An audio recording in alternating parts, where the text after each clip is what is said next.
Samantala, hindi naman epektado ng tensyong namamagitan sa Pilipinas at Taiwan ang pagnenegosyo sa bansa ng ilang malalaking Taiwanese investors. Ayon sa mga Taiwanese investors, malaki ang pakinabang ng dalawang bansa sa isa't isa sa larangan ng kalakalan. Alamin natin ito sa ulat ni George Bandola. Hindi daw magpapapekto ang mga malalaking Taiwanese investors sa bansa sa tensyon sa pagitan ng dalawang bansa. Para kay Manuel Wong, presidente ng computer giant na Acer, hindi sila kailanman kakalas sa pagnenegosyo sa Pilipinas. Ilang kaibigang negosyante din ayon sa kanya ay di alintanang umano'y alitan. Nothing should also hamper the friendly relationship between the people of the two countries. And 10 taon na ang Acer sa Pilipinas at kumpiyansa siyang mas mapapatatag pa ang pagnenegosyo ng mga Taiwanese investors.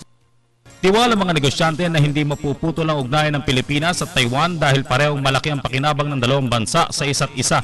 Pinasalamatan din ito ang Philippine government dahil sa patuloy na pagsisikap na maging mapayapa ang sitwasyon sa pagitan nito ng Taiwan. Para sa Telebisyon ng Bayan, George Bandola.